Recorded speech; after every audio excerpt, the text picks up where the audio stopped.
Hello friends, welcome to update প্রতিদিন YouTube channel. বন্ধুরা, মুর্শিদাবাদ জেলা থেকে একটা অফিসিয়াল বিজ্ঞপ্তি প্রকাশিত হয়েছে গত 4ই সেপ্টেম্বর 2024 তারিখে। এই হচ্ছে বিজ্ঞপ্তির মেমো নাম্বার। তো এখানে কিছু সংখ্যক শূন্যপদে কর্মী নিয়োগ করা হবে। আমি এই ভিডিওতে আপনাদের প্রত্যেকটা শূন্যপদ এবং প্রত্যেকটা শূন্যপদের অনুযায়ী আপনার শিক্ষাগত যোগ্যতা কী চাওয়া হয়েছে, আপনার প্রত্যেকটা শূন্যপদ অনুযায়ী বেতন পরিকাঠামো কী থাকবে এবং আপনাদের টোটাল যে রিক্রুটমেন্ট প্রসেস সেটা কীভাবে সম্পন্ন হবে, সমস্ত কিছুই এই ভিডিওতে আপনাদের সামনে আলোচনা করব। আপনারা আগ্রহী প্রার্থীরা যারা ভাবছেন আবেদন করবেন এবং শিক্ষাগত যোগ্যতা অনুযায়ী যারা আবেদন করতে পারবেন, তারা অবশ্যই ভিডিওটি প্রথম থেকে শেষ পর্যন্ত দেখবেন। তো বন্ধুরা, ভিডিও শুরু করার আগে আপনাদের প্রথমেই বলে রাখি যে বিজ্ঞপ্তি প্রকাশিত হয়েছে মুর্শিদাবাদ জেলা থেকে এবং এই যে জবটা কিন্তু আপনাদের হবে একদম কন্ট্রাকচুয়াল বেসিস। এখানে দেখুন অনস্ক্রিন আপনারা দেখতে পাচ্ছেন যে জবটা কন্ট্রাকচুয়াল বেসিস কিন্তু আপনাদের হবে, টেম্পোরারি অ্যান্ড কন্ট্রাকচুয়াল বেসিস। আচ্ছা, আপনাদের কিন্তু আবেদন যেটা করতে হবে সেটা হচ্ছে অফলাইনে আবেদন করতে হবে। আবেদনের নোটিফিকেশনের শেষে কিন্তু অফলাইন যে ফর্মটা, সেই ফর্মটা কিন্তু অবশ্যই দেওয়া হয়েছে। আমি আপনাদের একবার দেখিয়ে দিই ফর্মটা।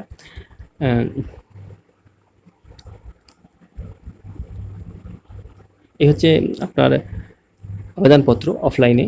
এটা হচ্ছে আপনার কুক, হেল্পার, আচ্ছা, নাইট গার্ড এবং কর্মবন্ধুর জন্য এই আবেদনপত্র কিন্তু আপনাদের সঠিকভাবে ফিল আপ করে প্রয়োজনীয় যে ডকুমেন্টস সেগুলো দিয়ে জমা করতে হবে। এবং এছাড়াও যে শূন্যপদ রয়েছে আরও, সেটা আপনারা একটু দেখে নিন।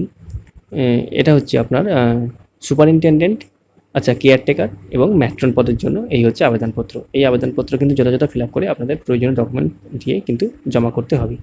তো এবার আপনাদের প্রথমে বলি যে আপনারা আবেদন করবেন, সেই আবেদনটা কতদিন পর্যন্ত করতে পারবেন। দেখুন, আবেদন কিন্তু আপনাদের শুরু হচ্ছে 4ই সেপ্টেম্বর 2024 তারিখ থেকে এবং যেটা কন্টিনিউ হবে কিন্তু 17ই সেপ্টেম্বর 2024 পর্যন্ত, অর্থাৎ 17 তারিখ পর্যন্ত আপনারা আবেদন করতে পারছেন। আবেদন করতে হবে অফলাইনে। আর আপনাদের এই যে প্রত্যেকটা পদ আছে, প্রত্যেকটা পদের জন্য কিন্তু কিছু পদের জন্য পরীক্ষা হবে এবং কিছু পদ ডাইরেক্ট ইন্টারভিউর মাধ্যমে রিক্রুটমেন্টটা হবে এবং সেই রিক্রুটমেন্টের একটা টেন্টেটিভ ডেট দেওয়া হয়েছে, সেটা হচ্ছে 27 সেপ্টেম্বর 2024 তারিখে। ঠিক আছে, যদি কোনো পরিবর্তন হয় তাহলে কিন্তু অফিসিয়াল ওয়েবসাইটে আপনাদের জানিয়ে দেওয়া হবে। তো এবার আমি আপনাদের একে একে শূন্যপদগুলো এবং শিক্ষাগত যোগ্যতাগুলো বলছি, আপনারা একটু দেখে নিন। প্রথমে আপনাদের যে শূন্যপদের কথা উল্লেখ করছি সেটা হচ্ছে সুপারিনটেনডেন্ট। এটা হচ্ছে বয়েজ হোস্টেলে হবে। ঠিক আছে, শূন্যপদ রয়েছে একটি। ছেলে প্রার্থীদের ক্ষেত্রে বয়স যেটা চাওয়া হয়েছে সেটা হচ্ছে 18 থেকে 40 বছর। আপনাদের এখানে যোগ্যতা শিক্ষাগত যেটা চাওয়া হয়েছে সেটা হচ্ছে গ্র্যাজুয়েট পাস হতে হবে। ঠিক আছে, অবশ্যই কিন্তু আপনাদের পার্মানেন্ট রেসিডেন্ট হতে হবে। পার্মানেন্ট রেসিডেন্ট আপনার বহরমপুর ব্লক আর বহরমপুর মিউনিসিপ্যালিটি পার্মানেন্ট রেসিডেন্ট কিন্তু আপনাদের হতে হবে। এখানে ইনহ্যান্ড মাস শেষে যে বেতনটা আপনারা পেয়ে যাবেন সেটা হচ্ছে 15,000 টাকা। নেক্সট শূন্যপদ হচ্ছে আবারও সুপারিনটেন্ডেন্ট, সেটা হচ্ছে গার্লস হোস্টেলে। এটা হচ্ছে ফিমেল প্রার্থীদের ক্ষেত্রে। সেই একই রকমভাবে যোগ্যতা এবং বেতন পরিকাঠামো থাকছে এই পদের ক্ষেত্রে। নেক্সট আপনাদের যেটা শূন্যপদ সেটা হচ্ছে কেয়ারটেকার। কেয়ারটেকারের জন্য একটি শূন্যপদ রয়েছে এবং সেটা মেল প্রার্থীদের ক্ষেত্রে। বয়স চাওয়া হয়েছে 18 থেকে 40 বছর। এখানে আপনাদের মাধ্যমিক বা সমতুল্য কোনো পরীক্ষায় পাস হতে হবে। ঠিক আছে, আপনাদের বাংলা লিখতে পড়তে এবং ইংরেজি বলতে কিন্তু জানতে হবে। এখানে স্পষ্ট বলা আছে English and speak in Bengali, Bangla ইংরেজি পড়তে লিখতে জানতে হবে এবং আপনাদের অবশ্যই পার্মানেন্ট রেসিডেন্ট হতে হবে এই বহরমপুর মিউনিসিপ্যালিটি বা বহরমপুর ব্লক এলাকার। আপনাদের এখানে যে পার মান্থ ইনহ্যান্ড বেতনটা আপনারা পেয়ে যাবেন শুরু থেকেই, সেটা হচ্ছে 9,000 টাকা। নেক্সট আপনাদের যে শূন্যপদ সেটা হচ্ছে ম্যাট্রন। ম্যাট্রন পদের ক্ষেত্রে এখানে একটি শূন্যপদ রয়েছে। ফিমেল প্রার্থীদের ক্ষেত্রে বয়স চাওয়া হচ্ছে 18 থেকে 40 বছর। এখানে আপনাদের মাধ্যমিক বা সমতুল্য কোনো পরীক্ষায় পাস হতে হবে এবং এখানেও আপনাদের কিন্তু বাংলা এবং ইংরেজি লিখতে এবং পড়তে জানতে হবে। এখানেও কিন্তু আপনাদের পার্মানেন্ট রেসিডেন্ট হতে হবে বহরমপুর ব্লক অথবা বহরমপুর মিউনিসিপ্যালিটির। এখানেও কিন্তু আপনারা মাস শেষে ইনহ্যান্ড বেতন যেটা পেয়ে যাবেন সেটা হচ্ছে 9,000 টাকা। আচ্ছা, নেক্সট যে শূন্যপদ সেটা হচ্ছে আপনার কুক। কুক পদের জন্য একটি শূন্যপদ রয়েছে এবং মেল প্রার্থীদের ক্ষেত্রে রয়েছে এবং candidate must have knowledge of cooking, মানে আপনাদের রান্নার কাজে দক্ষ হতে হবে, লোকাল ফুড এবং এক্সপিরিয়েন্স উইথ কুকিং স্কিলস। কুকিংয়ের যে সমস্ত দক্ষতা সেগুলো থাকতে হবে, অন্য কিছু শিক্ষাগত যোগ্যতা এখানে বলা হয়নি। আচ্ছা, এখানে আপনাদের বাংলা লিখতে পড়তে জানতে হবে। আচ্ছা, পার্মানেন্ট রেসিডেন্ট হতে হবে বহরমপুর বা মিউনিসিপ্যালিটি বা বহরমপুর ব্লকের। এখানে আমাদের ইন হ্যান্ড মাস শেষে যে বেতনটা দেওয়া হবে সেটা হচ্ছে 7,000 টাকা। ঠিক আছে, আচ্ছা, নেক্সট আপনাদের যে শূন্যপদ সেটা হচ্ছে কুক। আচ্ছা, আগের কুকটা বয়েজ হোস্টেলের জন্য, নেক্সট এই কুক হচ্ছে গার্লস হোস্টেলের জন্য। সেখানেও শূন্যপদ রয়েছে একটি মেয়েদের ক্ষেত্রে। একই রকমভাবে বেতন এবং শিক্ষাগত যোগ্যতা যেটা বললাম সেটাই আছে। নেক্সট হচ্ছে হেল্পার। হেল্পার সেটা হচ্ছে যে বয়েজ হোস্টেলের জন্য, সেখানে মেল প্রার্থীরা আবেদন করতে পারবেন, ঠিক আছে। ঠিক একই রকমভাবে হেল্পার রয়েছে, সেটা গার্লস হোস্টেলের জন্য, সেখানে ফিমেল প্রার্থীরা আবেদন করতে পারবেন। বয়স চাওয়া হচ্ছে 18 থেকে 40 বছর এবং আপনাদের কিন্তু রান্না করার কাজ কিন্তু জানতে হবে এবং তার অভিজ্ঞতা কিন্তু থাকতে হবে, ঠিক আছে। এখানেও আপনাদের কিন্তু বাংলা লিখতে এবং পড়তে জানতে হবে এবং আপনাদের এখানেও এই ক্ষেত্রেও বহরমপুর ব্লক এবং বা বহরমপুর মিউনিসিপ্যালিটির কিন্তু স্থায়ী বাসিন্দা হতে হবে। এখানে ইনহ্যান্ড শেষে আপনাদের মাস শেষে যে বেতন দেওয়া হবে সেটা হচ্ছে 5,000 টাকা। আচ্ছা, নেক্সট আপনাদের যে শূন্যপদ সেটা হচ্ছে কর্মবন্ধু। কর্মবন্ধুর জন্য আপনারা দুটি শূন্যপদ পেয়ে যাচ্ছেন, ঠিক আছে। দুটি শূন্যপদ মেল প্রার্থীদের ক্ষেত্রে, বয়স চাওয়া হচ্ছে 18 থেকে 40 বছর। আচ্ছা, আপনাদের এখানে কিন্তু কোনো শিক্ষাগত যোগ্যতা বলতে এখানে শুধুমাত্র কাজের যে দক্ষতা সেটাই চাওয়া হয়েছে এবং আপনাদের কিন্তু বাংলা লিখতে এবং পড়তে জানতে হবে সেটা বলা হয়েছে এবং এখানেও কিন্তু আপনাদের বহরমপুর ব্লক এবং বহরমপুর মিউনিসিপ্যালিটির কিন্তু স্থায়ী বাসিন্দা হতে হবে। ইনহ্যান্ড মাস শেষে বেতন কিন্তু এনারা দেবেন 3,000 টাকা। নেক্সট আপনাদের যেটা শূন্যপদ সেটা হচ্ছে night guard, night security guard, ঠিক আছে। আচ্ছা, এটা বয়েজদের ক্ষেত্রে। আচ্ছা, এখানে কিন্তু আপনারা মেল প্রার্থীরা আবেদন করতে পারবেন। বয়স চাওয়া হচ্ছে 18 থেকে 40 বছর। আচ্ছা, ফিজিক্যালি ফিট হতে হবে, ফিট সার্টিফিকেট থাকবে যে কোনো ডক্টরের কাছ থেকে। শিক্ষাগত যোগ্যতা এখানে সেরকম কিছু চাওয়া হয়নি এবং আপনাদের অবশ্যই বাংলা লিখতে পড়তে জানতে হবে এবং এখানেও কিন্তু আপনাদের বহরমপুর ব্লক বা বহরমপুর মিউনিসিপ্যালিটির স্থায়ী বাসিন্দা হতে হবে। এখানে আপনাদের যে বেতন যে হবে সেটা হচ্ছে পার মান্থ 6,000 টাকা। তো বন্ধুরা, এই গেল আপনার যে টোটাল শূন্যপদ। আচ্ছা, এবার আপনাদের যে কিছু কিছু পদের ক্ষেত্রে পরীক্ষার মাধ্যমে নিয়োগ হবে এবং কিছু কিছু পদ ডাইরেক্ট ইন্টারভিউর মাধ্যমে হবে। তো যেগুলো আপনার যেমন সুপারিনটেনডেন্ট, কেয়ারটেকার, ম্যাট্রন, এগুলোর ক্ষেত্রে কিন্তু আপনাদের একটা পরীক্ষা হবে। সেই পরীক্ষার সিলেবাস এখানে দিয়ে দেওয়া হয়েছে। ইংরেজি থাকবে, বাংলা থাকবে, আচ্ছা, জেনারেল নলেজ থাকবে এবং অঙ্ক থাকবে, ঠিক আছে। 100 নম্বরের একটা পরীক্ষা হবে এবং 25 নম্বরে কিন্তু ভাইভ হবে। এই তিনটে পদের ক্ষেত্রে কিন্তু একদম সমানভাবে।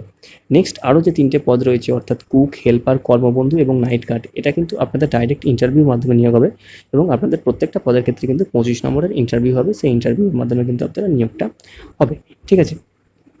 আচ্ছা, আপনাদের যে অ্যাডমিট কার্ড ইস্যু করা হবে সেই অ্যাডমিট কার্ড কিন্তু আপনাদের বাই পোস্টের মাধ্যমে চলে যাবে। সেখানে কিন্তু আপনাদের পরীক্ষার যে টাইম, ভেন্যু, সমস্ত কিছু আপনাদের দেওয়া থাকবে, ঠিক আছে। আচ্ছা, এবার আপনাদের যে ডকুমেন্ট ফর্মটা যেটা ফিল আপ করবেন, ফর্ম আপনাদের বলেছি যে আপনাদের কিন্তু অফলাইনে ফর্ম ফিল আপ করতে হবে। অফলাইন মোডে ফর্মটা ফিল আপ করতে হবে আর প্রয়োজনীয় যে সমস্ত শিক্ষাগত যোগ্যতা চাওয়া হয়েছে সেগুলো কিন্তু আপনাদের অবশ্যই ফর্মের সঙ্গে অ্যাটাচ করতে হবে। আর আপনাদেরকে এটা ফর্ম ফিল আপ করার লাস্ট হচ্ছে 17 সেপ্টেম্বর 2019 তারিখে, ঠিক আছে। আচ্ছা, এবার আপনাদের বলি যে কোন কোন ডকুমেন্ট আপনাদের লাগছে, ঠিক আছে। তো প্রথমে আপনাদের বলবো যে সুপারিনটেনডেন্ট, কেয়ারটেকার এবং ম্যাট্রন পদের ক্ষেত্রে আপনাদের যে ডকুমেন্ট লাগছে সেটা হচ্ছে প্রুফ অফ এজ, আপনাদের বয়সের প্রমাণপত্র লাগবে। আপনারা যে আপনাদের পার্মানেন্ট যে রেসিডেন্ট আপনারা, তার প্রমাণপত্র লাগবে। যদি আপনাদের কাস্ট সার্টিফিকেট থেকে থাকে তাহলে কিন্তু আপনাদের অবশ্যই লাগবে। আর এখানে একটা কথা বলে রাখি, কাস্ট সার্টিফিকেট যদি আপনাদের থেকে থাকে তাহলে কিন্তু আপনারা গভর্নমেন্ট রুলস অনুযায়ী বয়সের ছাড় কিন্তু অবশ্যই পাবেন। অর্থাৎ এসসি এবং এসটি প্রার্থীরা 5 বছরের ছাড় পাবেন এবং ওবিসি, ইডাব্লিউএস যে প্রার্থীরা থাকবেন তারা কিন্তু 3 বছরের বয়সে ছাড় পাবেন, ঠিক আছে। আচ্ছা, এছাড়া আপনাদের লাগছে সেটা হচ্ছে আধার কার্ড লাগবে, আপনাদের ভোটার কার্ড লাগবে, আপনাদের এডুকেশনাল যে কোয়ালিফিকেশান চাওয়া হচ্ছে প্রত্যেকটা পদের ক্ষেত্রে সেই সার্টিফিকেট আপনাদের লাগবে। আর আপনাদের 3টে পাসপোর্ট সাইজ ফটোগ্রাফ লাগবে কিন্তু কালার, ঠিক আছে।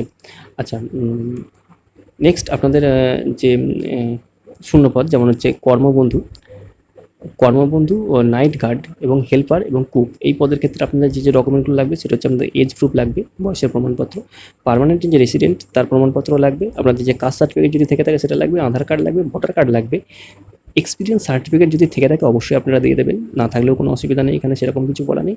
আর আপনাদের 3টে কিন্তু কালার পাসপোর্ট সাইজ ফটোগ্রাফ কিন্তু আপনাদের লাগছে।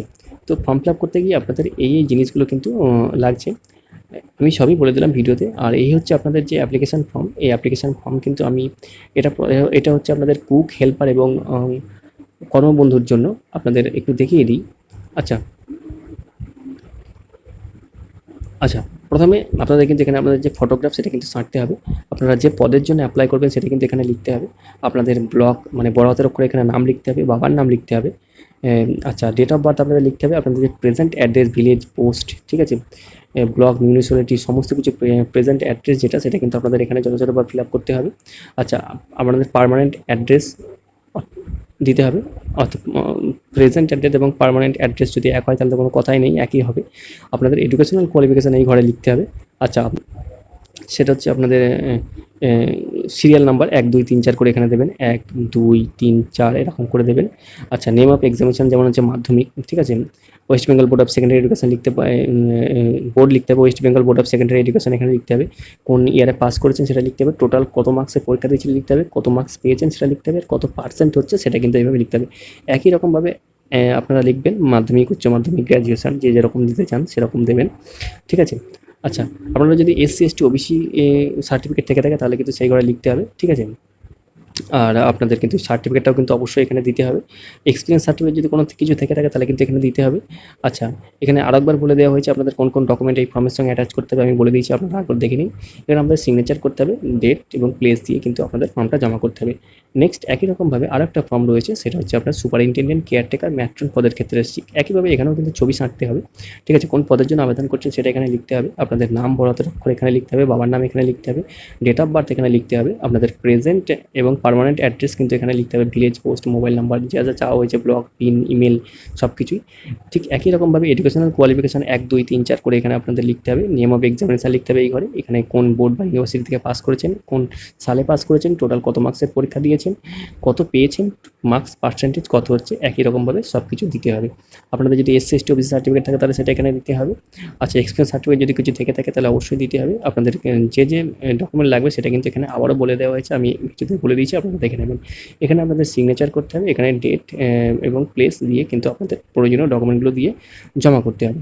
তো বন্ধুরা, এই ছিল মুর্শিদাবাদ জেলা থেকে যে হোস্টেলে আপনাদের বিভিন্ন পদে কর্মী নিয়োগ করা হবে তার ডিটেলস। যদি ভিডিওটি আপনাদের ইনফরমেটিভ বলে মনে হয় তাহলে অবশ্যই একটি লাইক করবেন, আর এই ধরনের জব নোটিফিকেশন সংক্রান্ত আপডেট পাওয়ার জন্য অবশ্যই চ্যানেলটি সাবস্ক্রাইব করে রাখবেন। তো আজকে এ পর্যন্তই, আবার দেখা হচ্ছে নেক্সট পরের কোনো ভিডিওতে। ধন্যবাদ।